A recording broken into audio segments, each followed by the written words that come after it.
Welcome into NHL Tonight. First shift for Thursday, February the 6th, 2025. EJ Hradek here in Secaucus and up at the palatial studios of Nesson in Boston, Massachusetts is our guy, Billy Jaffe. Jaff, how you been? We get free coffee here, so this is great. I've been outstanding. How have you been, EJ? I've missed you, buddy. It's been a while. Yeah, it has been a while. I've been the second choice for first shift for a long time. I'm happy that that they found a shift for me. You're here, and you're so important that we allow you just to do it from near your home. So we appreciate you taking a few minutes out of your very busy schedule to take some time with us today. And I'll see you Monday because I'll be up for the Bean Pot. I can't wait. You have never been to the Bean Pot final. The last couple of years, it's been unbelievable. Sold out TD Garden, 18,000 people. This game on Monday night, each. I know this is NHL, not NCAA, but I'm telling you, you are going to have a blast with the environment and the crazies that's going to be there. The bands, the crowd, everything is going to be tremendous. I'm looking forward to it. My daughter, my oldest child, Bailey, she goes to Boston College, so she initiated this. And so we figured it out, so I'll just be able to be in the crowd. But I will stop up and say hello to you and check in and see what you guys are doing. But good to have you here today. Let's get right to first things first, because the team that you pay the most attention to, the Boston Bruins, they were in action last night, and they end up losing a tough one-goal game to the Rangers, giving up a shorthanded goal late. Rangers win it 3-2 with those 2 goals in the third period. And JT Miller continues to have impact for the Rangers as they are trying to kind of claw themselves, like the Bruins, trying to claw themselves back into a playoff spot. You can see it here. The Bruins just on the outside looking in right now. They're tied in points with the Lightning, but you can see 4 games in hand for the Tampa Bay Lightning. The Rangers a little further down the ranks, but they've got 3 games in hand on the Bruins. So it's going to be a wild finish down the stretch. But, for the Bees last night, they were right there in that game. Second of a back-to-back on the road. They had a lead going into the third period, and the Rangers just, they did find a way to get it done. Well, this is very classic Boston Bruins this year, though. The special teams have let them down each. The power play, even though the power play had been producing a bit more recently in the game last night, it looked ineffective. I'll give the Rangers 8th ranked, if they're still 8th. I hope they are ranked PK credit. And the Bruins, though, if you're not going to score in the power play, you know this, you're not going to score with one thing. You can't give up a shorty. The Bruins now are right up there for one of the most shorthanded goals allowed. Was the 8th or 9th allowed this season, and they can't. You can't continue to lose that way. As you take a look at the splits for the Bruins, tremendous at home, in particular lately since Joe Sacco named interim head coach. They've been outstanding at home. Look at the goals against average on the road, and part and parcel to that, the penalty kill on the road. Not success worthy right there, but yet after a slow start to the game, your point is they had the lead going into the third, because the second period they scored 2 goals and they do some good things. But here you go. This is Zibanejad giving the puck over to Kreider. Nice corral off the outside skate to the stick. And then the fact, EJ, that he actually gets it a teeny right there. You see the little wider? That takes Korpisalo probably off his ankle just a teeny bit more. It allows for a little more room for Kreider to deposit the puck. But euphoria for the Rangers, and understandably so. But the Bruins, they skated hard, they worked hard, but they had so few shots on goal in the first period until they finally got their legs. Once they did and they got up 2-1, you said as a Bruins person, or if you're a Bruins fan, you say, continue playing your game. Get it deep. The Rangers aren't great deep in their own zone. Get it deep and play it. Bruins tried to, but then again, they lost the momentum on they lost the special teams battle. That's what it came down to. Yeah. And the Rangers, by the way, they're 6th on the penalty killing, so with their performance last night, they slid up a little bit. Yeah. But let me ask you about JT Miller and his impact. I mean, it's 3 games. You got to probably watch 2 of them pretty closely because they played the Bruins 2 of these 3 games. He had 2 goals in that game. The first game, his debut in Boston. The Rangers lost that game. They're 2-1. I mean, I just think, listen, we'll see if the Rangers can get to the playoffs. I mean, they got several teams to climb over. There's time for them to do it. They've still got a great goalie. They've got a lot of high-end personnel. I don't think they defend well. They've got to be better in that area. But I do think with Miller there now, this is a more dangerous team. Where do you see the Rangers moving forward with Miller in the lineup? You see they've moved Zibanejad to the wing. Yeah. If what I see with JT Miller is presence, all right, and something that they were obviously missing for some reason this year, despite having presence last year from Trocheck. I'll give him credit. Look, he still had he's been their most consistent player this season, forward with regard to that. But between Zibanejad and Kreider, they haven't had as much. Miller is the type of player that is. Well, we know he's going to bring himself to the fight. Does he drag others into it? Right now, it feels like he is. He plays middle of the ice all the time. He is not perimeter, and I think that is something they absolutely needed to. 100%. So where are they at with him? I mean, he seems very happy. What a move that was, and then he just continues into the hit on Carlo, and then it leads to the goal. I see them having a fighting chance. It comes down to, though, he can do everything he wants. It's these other guys around him that need to elevate. And then here's your comment of the segment. Does Igor Shesterkin continue to play at the highest level? If he can and steal a couple of games, they have a good chance. I usually think, Eej, that the teams with the best goaltending that are caught in that logjam of 6 to 7 teams, they're going to end up winning in the end. But on the other hand, this has been such a whacked out season. I don't know. I don't know, but I think the Rangers, if they can, I'm going to be really curious each to see what happens to the Rangers coming out of the break, out of the Four-Nation break. How do they have that energy? Billy Jaffe, it's been a whacked out season. There's the headline of the show today. It's been a whacked out season, and I got to tell you, I think you're probably right. It has been a little bit more a whacked out season. Let me ask you about David Pastrnak. I mean, I've been just so impressed with what he's done, particularly over the last 6 weeks or so. You're there on the scene with the Bruins, every day. 12-game point streak right here. Look, 25 points in that stretch. I mean, this guy, if they make the playoffs, it's going to be because David Pastrnak and probably Jeremy Swayman. Yes, and getting Hampus Lindholm back.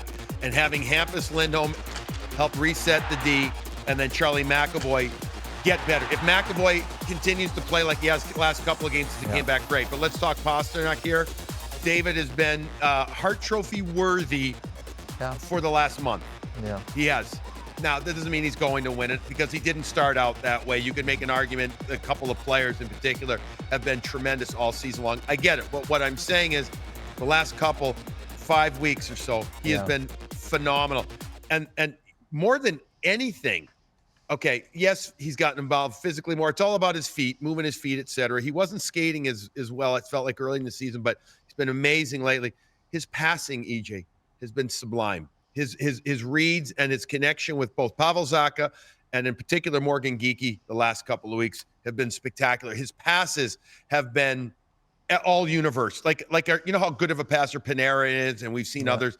It's been just like that. And he's made, Morgan Geekie, who started out really struggling. He was scratched a couple of times under Jim Montgomery, hardly scored at all. He has blossomed this last 8 weeks of the season since Joe Sacco's been the coach, and also just David Pastrnak and he have had unbelievable chemistry. Yeah, it's been a great run for Pasta. There was 2 other games on the slate last night. The Oilers won again and won in overtime again. 9 wins in overtime this year. They beat the Hawks. And then the other game out west was the LA Kings, and they have been just so really good on home ice this year. They beat the Montreal Canadiens, and you can see with the win on home ice this year, 16-3-1. And the great news for LA is because they played a lot of road games early in the season, they will play 21 of their last 31 games of the season at home. And they have been a different team. You can see here, you look at the very best home records in the league, they're at the very top. Billy, I mean, it's always hard. We get people on all the time asking me, why are they better on the road? Why are they better at home? It's sometimes just a really hard question to answer. Maybe it's a matchups thing. Maybe they're more comfortable.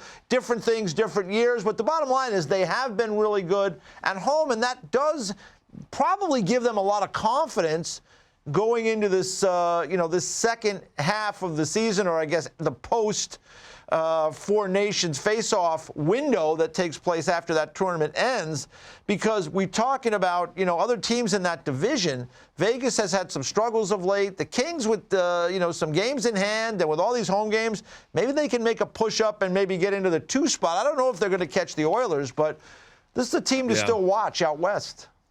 It is a team to still watch. Do they have enough depth scoring when it's all said and done? Because they don't have, they're not having guys with 60, 70 points. What is it? 44 points, I think, leads the way for them with Kopitar. Jeff, look at the difference here. I mean, this is crazy to look at this difference. I mean, on the road, their power play is dreadful. I mean, their penalty killing is better on the road, surprisingly, but you can see there the difference in goals scored and goal against. There's no surprise. The record is dramatically different.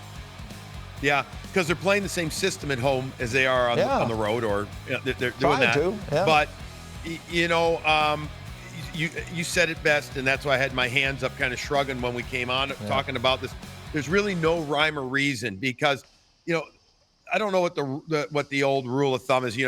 What do you want to be on the road? I mean, minimum 500, right? If you can get to like 525 to 550 win percent on the road, or points percent, you're doing great. But you need to be over 600 at home, no matter what, if you want to have a chance to make the playoffs. But they have absolutely been spectacular at home. Maybe it's the fact that they catch teams out in LA, and for some reason teams out in LA aren't playing as well. I'm not sure why, but you look at this team, and they're big. They've got some speed. To me, it's come down to the stability of goaltending, right? Where they've just gotten enough, more than enough. Kemper's been great at home there. So overall, I like this team. I'm not in love with them, but I like them. I do, and I've been impressed. They've surprised me a bit more than I thought they would this season. No question about it. And it'd be good for them. Right now, if Edmonton continues on their path and wins the division, I think it would be good for the LA Kings to avoid the Oilers, at least in the first round. I mean, this has been an ongoing saga and it's gotten only worse each of the years. I think they've played 3 straight years, and it was 7 games, 6 games, and last year 5 games. So it hasn't gotten better for the LA Kings. Maybe a matchup with, for example, the Vegas Golden Knights might be a better matchup for them. We'll see what these teams do at the deadline, if they add players, how healthy they are. All that comes into play. But LA continues their success on home ice with a win over the Canadiens last night. Let's get to tonight's games. We've got 9 games on the slate. We got 4 7 o'clocks, including the second of back-to-back games in Tampa between the Senators and the Lightning, 2 teams battling in the Atlantic Division. See Caps Flyers, Rangers Knights, Utah Hockey Club at Columbus, 7:30. The Hurricanes and the Wild in Minnesota. Flip it. There you go. We got an 8 o'clock. I like schedules like this, Billy. 8 o'clock, Panthers and Blues. 9 o'clock, Avalanche and Flames. 10 o'clock, Leafs and Kraken. 10:30, Canucks and Sharks.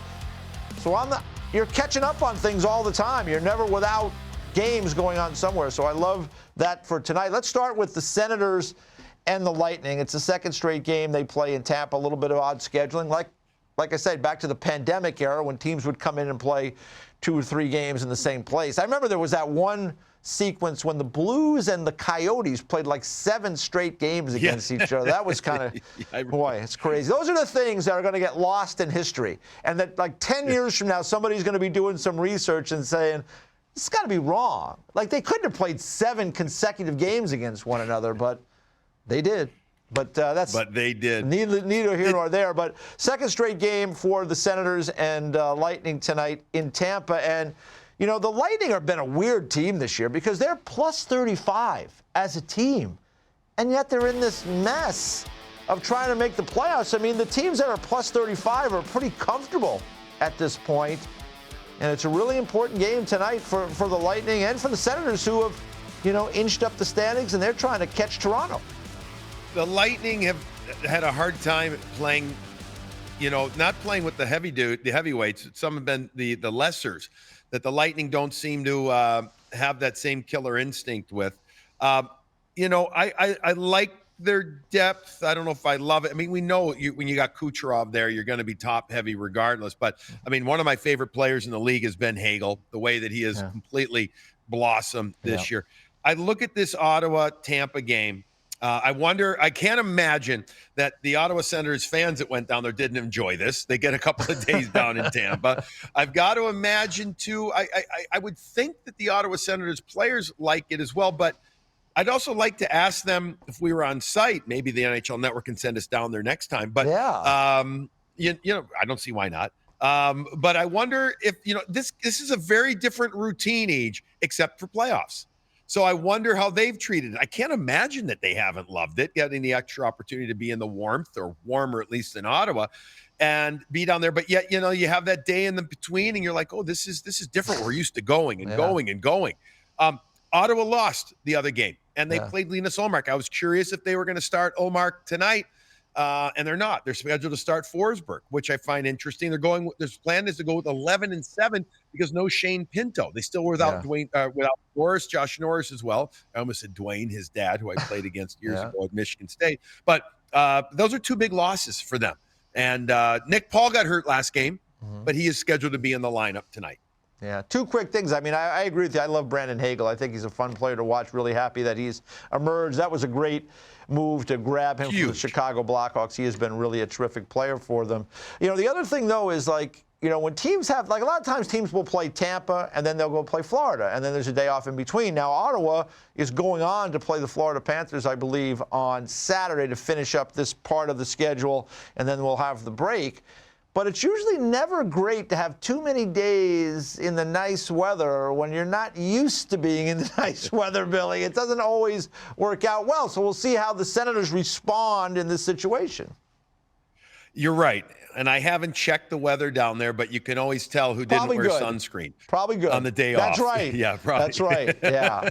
Yeah. We would always see, there were a couple of bald coaches with the Bruins some years ago that would go spending days out without sunscreen, and we'd be like, oh, that's not a tan. That's more than a tan. Yeah. A couple of them had. But, you know, you're right. Again, does it get them out of the cadence? We'll see. Did they get a day off and get to play golf yesterday? But this is a big game. Cliche 101, but a big game between these two teams. Yeah. By the way, JD, our producer, chimes in at 81 and partly cloudy today. So forget it. It's partly cloudy. Forget it. I'm not going. I take my chances. I take 51 right now. Yeah. Let's check in. Now we got another game coming up here. The Minnesota Wild hosting the Carolina Hurricanes, and it's been kind of a rough road these last couple of games here. I mean, we went through this with the Flyers earlier in the week. They had been blanked in 3 straight. Now Minnesota has been blanked in the last 2. I mean, much more opportunity in that game against the Boston Bruins, but still, nonetheless, no goals. You can see here John Hines on this tweet from Chris Long. John Hines dropped a hockeyism I've never heard. Offense is like a cat. Defense is like a dog. We just can't find the cat right now. A lot of layers to that analogy. I dig it. That's what Chris says. So the bottom line is they better score some goals. And we'll see if they can do it against a tough team to score against, the Carolina Hurricanes. They need to find the cat. I don't. Do you have a cat? I don't have a cat. I've never had a cat. I've had cats in the past. Not right now, though. Okay. Are cats, dumb question. Are they really hard to find? I guess that's what he means. You know, sometimes they go missing. Yeah, it's true. Okay. Under the bed. Okay. You know. I got you. All right. Well, Cooper, my dog, is never hard to find. He's always laying right on top of us.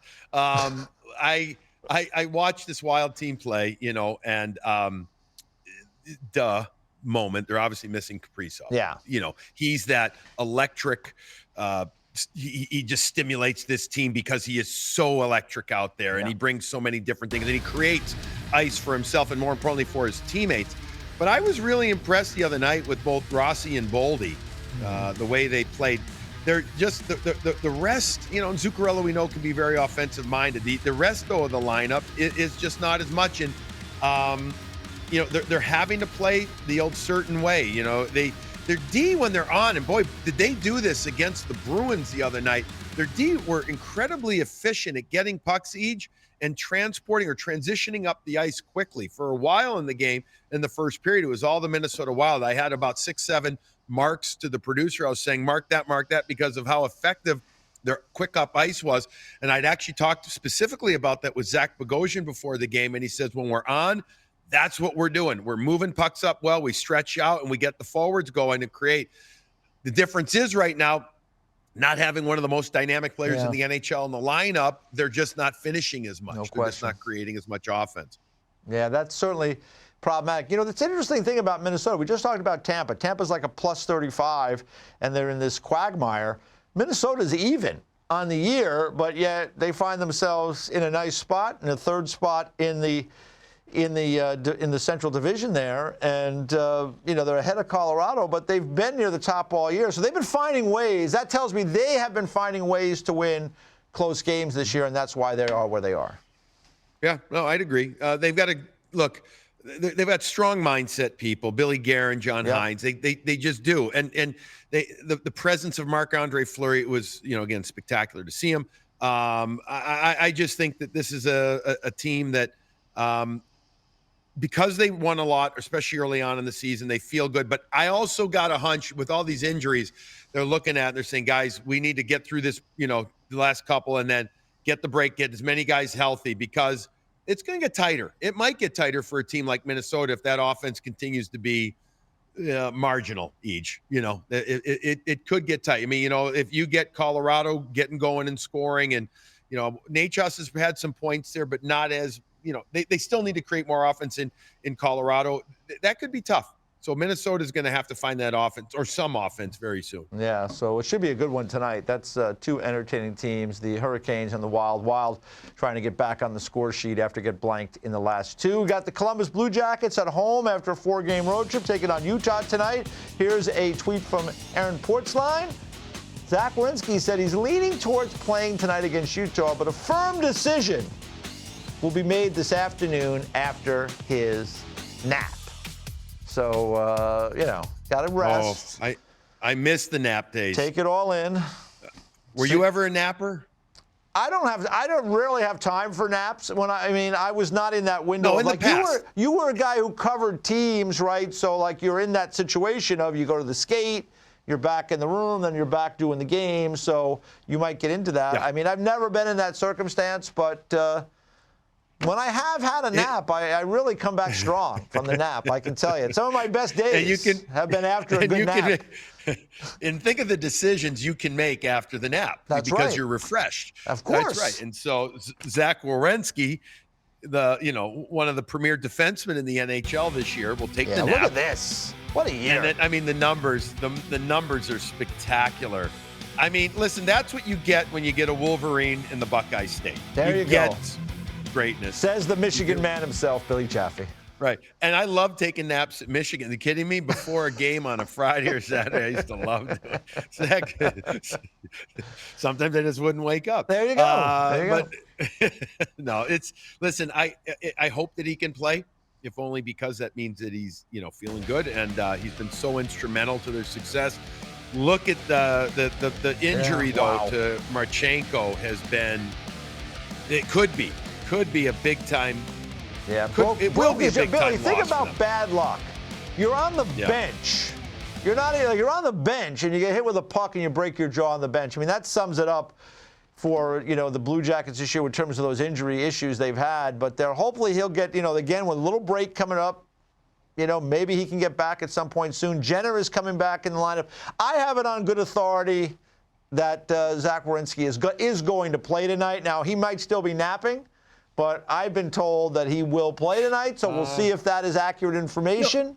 But they need to win. Let's face it. They're playing Utah. Yes. They're in the battle here. I mean, they won the first 2 games of that 4-game trip. They lose to Dallas, okay.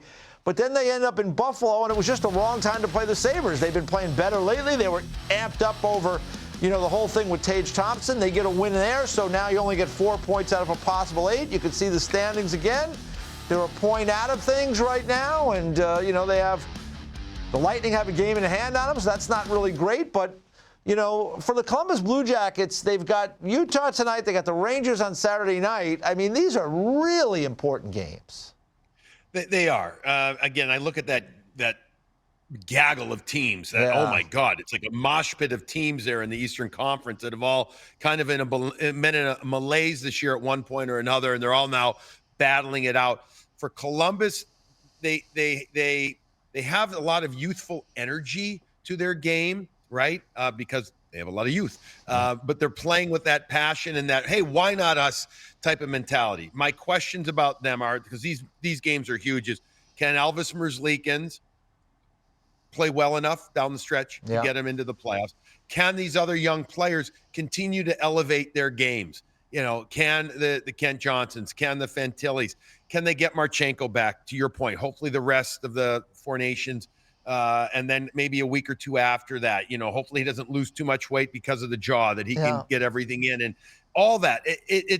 But they're going to be really challenged in my eyes because of how much youth they have there. And you know, I've got confidence in Zach Werenski. I'm still questioning if Merzlikins can do it consistently enough down the stretch. Maybe they go out and they try to add another goalie. That could be something to help out there. But I agree with you, bud. These two games are huge for them. I know we could say the same thing about every team going into the break, but if they want to keep up this run that they've been on, meaning this feel-good, moment that they're in, they got to win. It's 3 out of 4. 3 points out of 4 minimum. Yeah, for these they're playing at home against Utah and the Rangers. Rangers will be on the second of a back-to-back on Saturday. So these are kind of must-have points for the Jackets. We'll see if they can get it done, and we'll keep an eye out to see if Werenski's going to play tonight, although I've been told he'll play. He will Michigan men will play. Be in the lineup. Dan Rosen coming up next. We got our Super 16. Will the Washington Capitals remain atop his list? Stay tuned here on First Shift.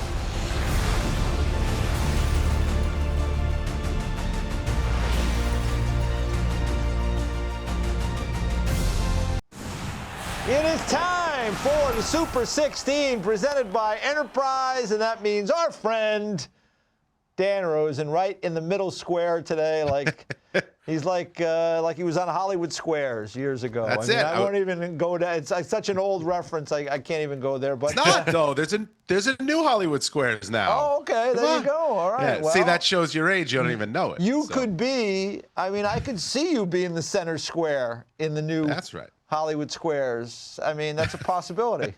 It is definitely. Marginal celebrities. I'm not a celebrity. Yeah. But I guess I just You're set myself a celebrity. up to call myself marginal, didn't I? That's right. You're a celebrity. In your office right now, you are a celebrity. In my room here, you are a celebrity. I am a celebrity. Oh, you're a marginal celebrity in your own house as well. That's right. That's right. That's I'll take it. I will take it. All right, let's get to this list and see how you made out this week. I'm concerned, but let's go. You always are. Yep. All right, I got the LA Kings in there. They were going to be out, but, a couple of wins. Carolina, Montreal keep them in after a 5-7-1 January. The Tampa Bay Lightning, they beat Ottawa. They play Ottawa again, 2-0-1 in their last 3, but that's after losing 4 of 5, hit and miss. You get the Colorado Avalanche, lose 3-0 to Vancouver after, a couple of wins against Philadelphia and St. Louis, but only 3 wins in their last 8.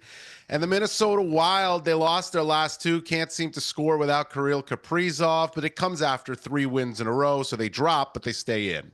So there you go. Bunch of middling teams right now. Yeah, I mean, I don't know if there's a lot to add there. I mean, the Minnesota Wild have not scored a goal in 2 games, so that's usually not the recipe for success in the National Hockey League. But, Billy, do you want to weigh in on any of those 4 teams? I know you just saw Minnesota.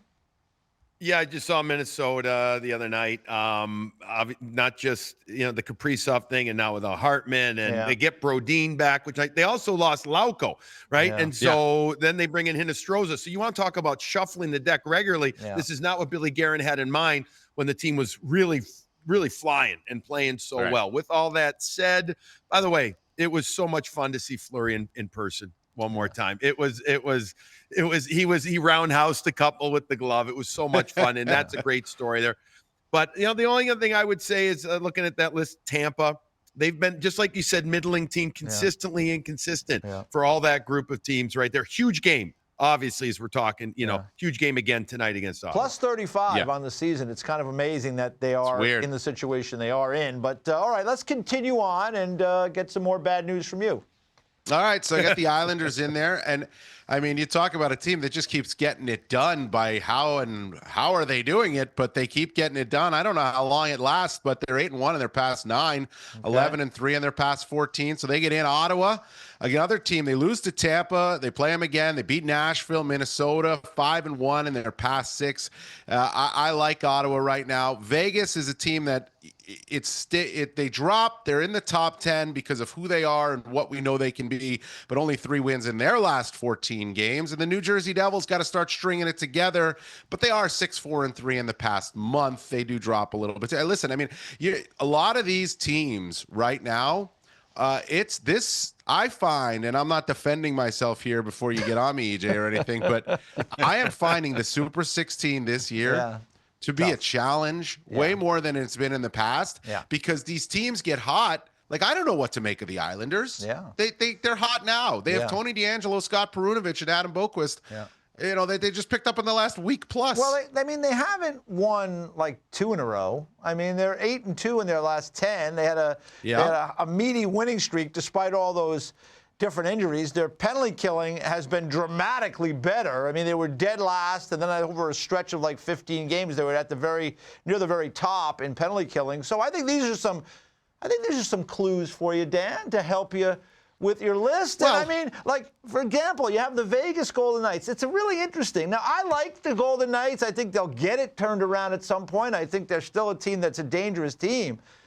But, Dan, the Islanders beat them twice. They shut them out in Vegas, and then they just beat them the other night. They're 8-2 in their last 10. And yet, I can't rank them ahead of Vegas. The Golden Knights, they can't do anything right lately. It's been a really tough stretch. And you just disregard the fact the Islanders spanked them twice. And spanked them. They won 2-1. The Devils haven't been really doing that much either, and you're happy to have them at 9. Well, the Devils have been there all season, whereas the Islanders were about 12 games under 500, and now all of a sudden they went on a nice little run. Dan, why are we even doing this if we just want to do it? Because you get the Islanders in at 12 when they were not ranked before. They've played their way in. They should have been ranked, and you didn't have them right. So 2 wrongs don't make a right. In my world, it does. Billy Jaffe, step in here. Step in. Well, you took away I was going to talk about the Islanders beating the Vegas Golden Knights right there and there. So that was the argument. Twice. Listen, I can't. You bring up how hard the Super 16 has been, Danny. The league this whole year has been this crazy vibe. At least for me, it's been a different feel. It's been a different vibe. Whether it's the condensed schedule with 4 nations, it's a lot of player movement. Some teams really reimagined themselves.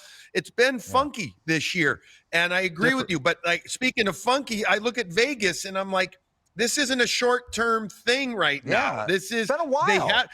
We all think that they're gonna get better because we understand what we think that they have. Yeah. But yet I'm not so sure. And, in fact, sitting here in Boston doing the show from here, we're going to see them on Saturday against the Bruins. That's the last game for both teams before the Four Nation freeze. And I just think that this Vegas team, they got to start figuring out to play better against the East, to be more consistent. And the other thing is, are they waiting for a big move? A big move. I'm not talking, they brought in Sutter. Are they waiting for another big move? Because we know that they love to do that kind of thing this time of year. They probably are. I was just there around them this morning at Prudential Center. They're playing the Devils in Newark tonight. That does not look like a team to me that's worried at all. The way they play, the way they're skating, the way they're talking, they look like a team that's very comfortable in its own skin, knows exactly what they're capable of doing, and just hit a part of the season here in January and February where it's been tough. I have a feeling they're going to come out of the Four Nations break and roll. All right, real quick. Then you tell me about the New Jersey Devils. How are they feeling? How are they talking? Because you were around them as well. They have injuries. We know about Markstrom. How's their gut check, their vibe right now? Well, I'll be honest. I missed the Devils this morning. I got there just for Vegas. So, I was there for Vegas for a big Jack Eichel story that I'm working on right now. So that was a thing. Okay.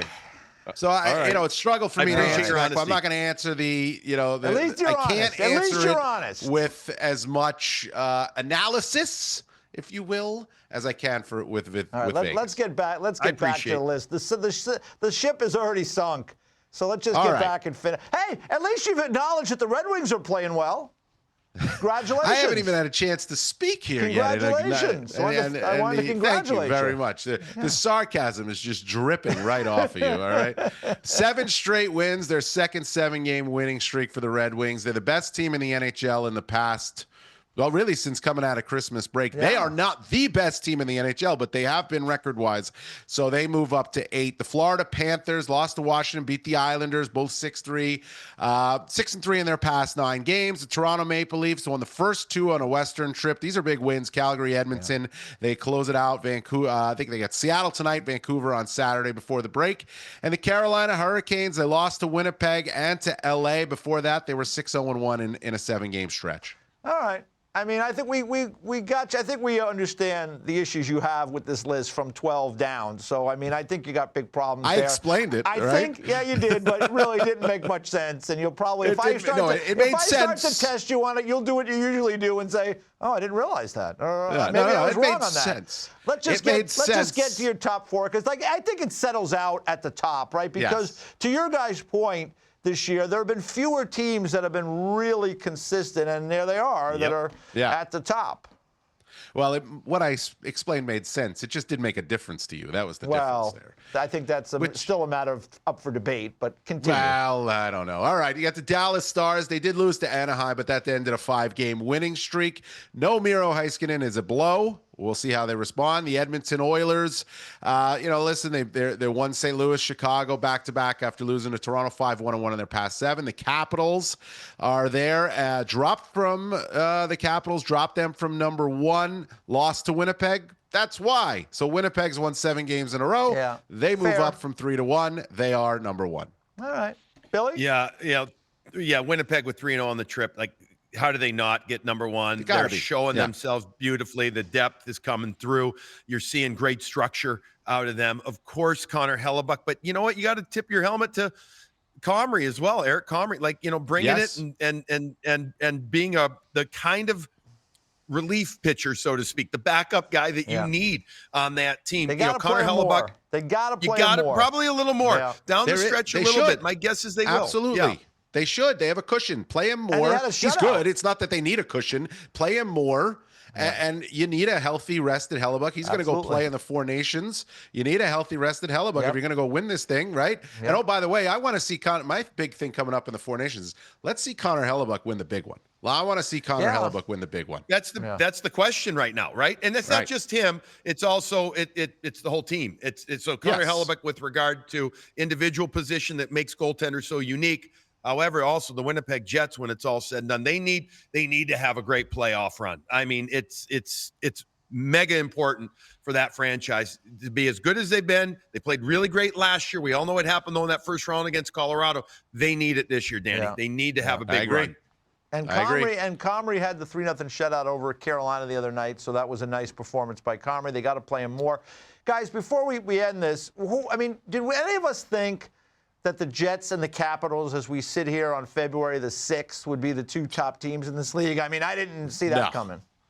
No. If you would have told me 2 of the top 4 would be Dallas and Edmonton, I'd have believed you, but not Washington and Winnipeg. And Dallas is 4 on my list, Edmonton's 3. I would have, being honest, definitely not Washington, but I would have said, could I see Winnipeg having, this is probably a stupid way of saying it, but if certain things happened, I guess you could say that about any team, right? Yeah. If certain things happen. But because of Connor Hellebuck and because of Kyle Connor and because of Scheifele and the purpose, I think that Winnipeg doesn't surprise me as much. Washington fully surprises me after they reimagine their team, bringing in those 7 guys, the experienced players. I will completely applaud what the Washington Capitals pulled off in the offseason. Who would have thought that Thompson would be where he is? I mean, realistically speaking, would you? Regulation losses. Would you think? No, of course not. Of course not. That's why I asked the question. I mean, it's been a heck of a run for both of those teams. We're in early February, so there's plenty of highway ahead of us. Teams are going to get a little break. At least some of the players, most of the players will get a little break. Washington gets a full break. They do, Washington gets the full break. They do, and we'll see how that works out for them. after the Four Nations face-off. But, Dan, thanks for your effort. By the way, our research staff, they always look at your list. They vet it. I tell them not to tell me what's on it. But I Kyle can't wait to hear O'Sullivan this. does a I'm great scared. job for us, and I trust him. I would trust him with my life. I mean, that's how much scared. trust I have in Kyle. And he looked at your list, and apparently he had just 2 words. It stinks. So, It stinks. I Oh, mean, I that just was thought he what had I one- understood. he's That's went what like I this. was relayed the Yeah? message. So, All right. and I would have to say, Dan, I have 2 words. He's right. Sorry. I think you planted those that it stinks. That's I think that I think you're wielding more power than you're giving yourself I wield credit no for. power. Pay no attention to that man behind the I think you wield curtain. enough. All right, Dan. You're gonna cut my mic. There it is. No, just go. You got a busy day ahead of you. You got the Devils and you got the Golden Knights there. All right. When we come back, first word coming up next. Look at that, Sidney Crosby. Super 16 is presented by Enterprise. We're here to keep you moving forward, whether it's around the corner or around the world. Official partner of the NHL.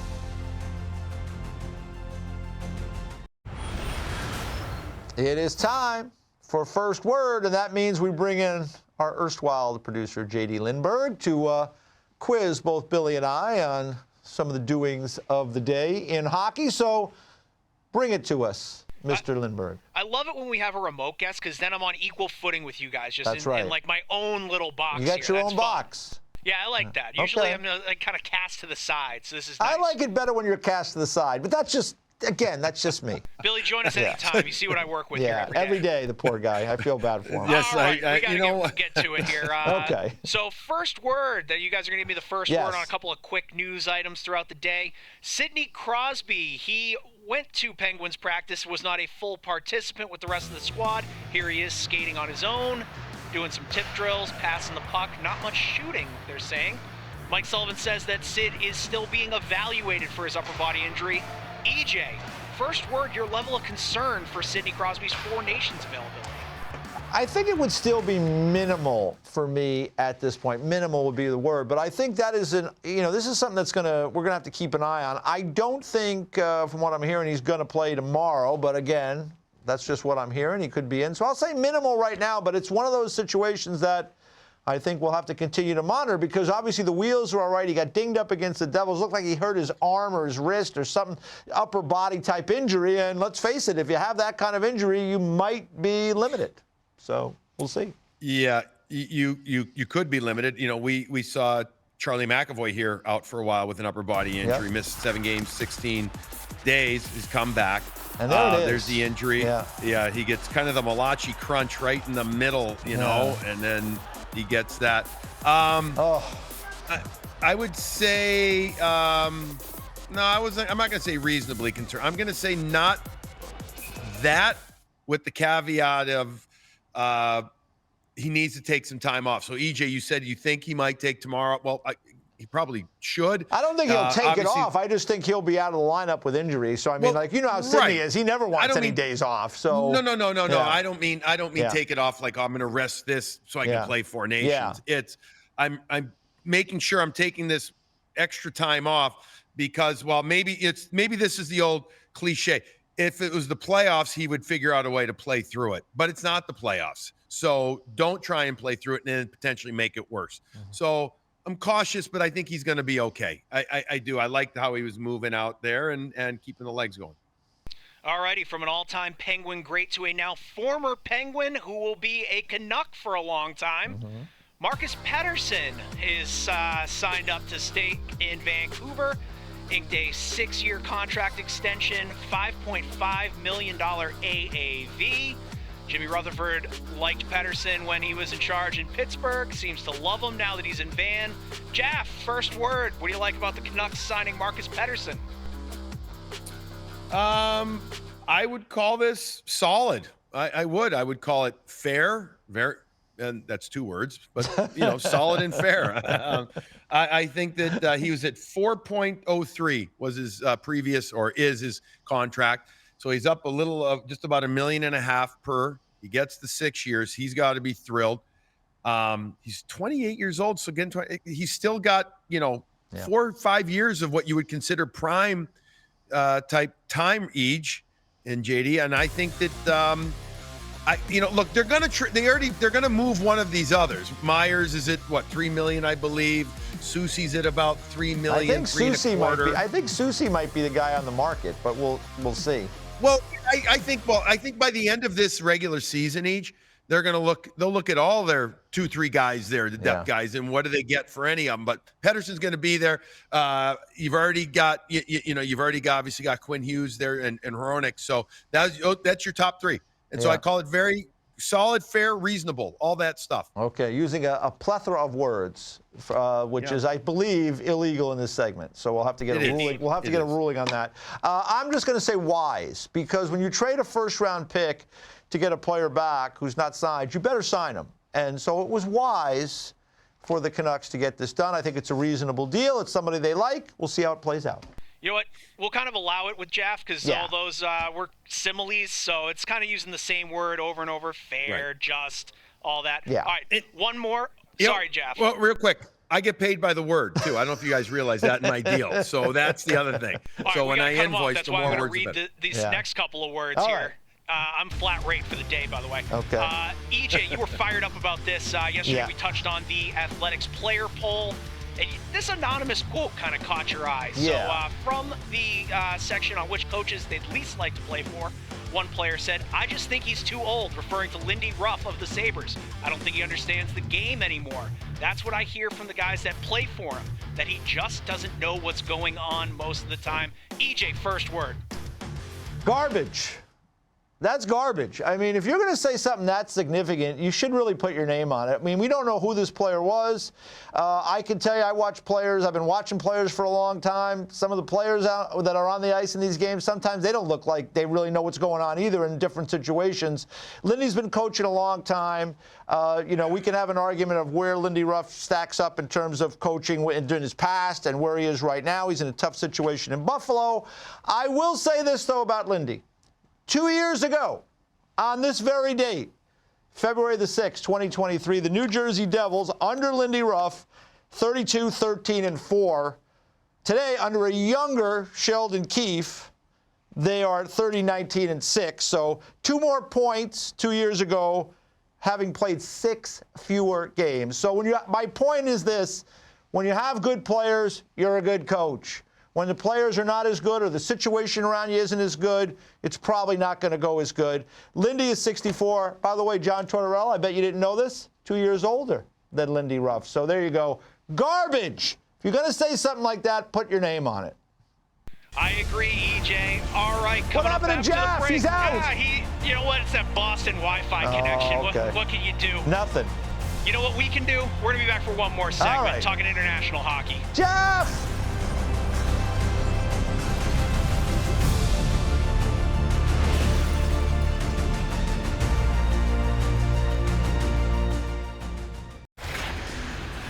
Here is a tweet from the NHL Public Relations Group. The NHL debuting the International Tournament Records. New pages on records.nhl.com, complemented by iconic imagery, offer comprehensive statistics and recaps from Canada Cups, World Cups of Hockey, and 4 Nations face-offs. So something new. Also, got a good one tonight, the rivalry series. Team USA, Team Canada up in Halifax, 6 p.m. Eastern time right here on the NHL Network.